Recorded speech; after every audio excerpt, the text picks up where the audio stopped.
Welcome to the Great British West Indies, a lavish retreat for all your colonial adventures and beyond. As you would know, mercantilism, the economic belief in chasing profits and avoiding loss, has been the driving force in garnering wealth in this era. The method the wealthy and prosperous white settlers of this region gained wealth was through plantation labor and the cultivation of sugar and coffee. We have also seen a boom in the byproducts of sugar, specifically rum and molasses have been of keen interest to your fellow colonists. The reason for this is because there has been excess demand for sugar and not enough supply.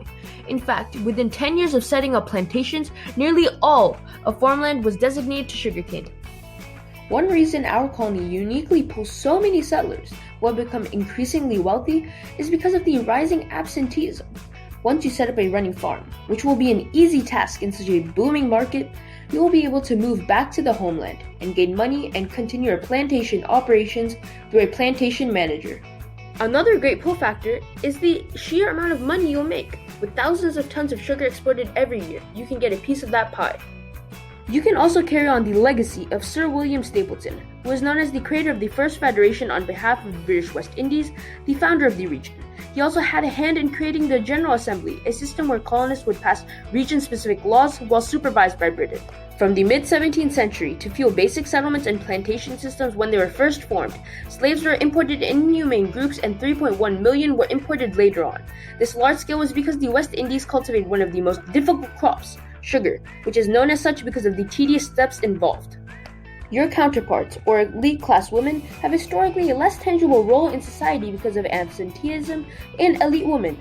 Lower class white women, on the other hand, were incorporated in society as entrepreneurs and did many necessary jobs despite having unequal employment. Women of color were forced to do manual plantation labor because of slavery. The climate of the British West Indies lends itself to profitable sugar farming because of its humidity. The dense forest covering of the West Indies has led to soil erosion after deforestation, but that is the reason you must cash in now. Being surrounded by water makes exporting crops and importing slaves much easier as well. But as we know, no region is purely economical. We must also look at the social aspect as well, especially the social classes that formed. Slavery led to the apparent subjugation of Africans, but also indirectly led to new classes of mixed people or people of color forming. This created a hierarchy that wasn't purely black and white, but rather of intermediary stages. But the reality always prevailed, that all those who weren't white were subjugated. In response to subjugation, countless slave protests occurred specifically in Jamaica. These revolts were quite frequent in the 18th and 17th centuries because of sugar plantations. Specifically in 1760, an uprising of hundreds of slaves, led by a slave named Tacky, sparked protests across the British West Indies, leading to slaves understanding the power they had.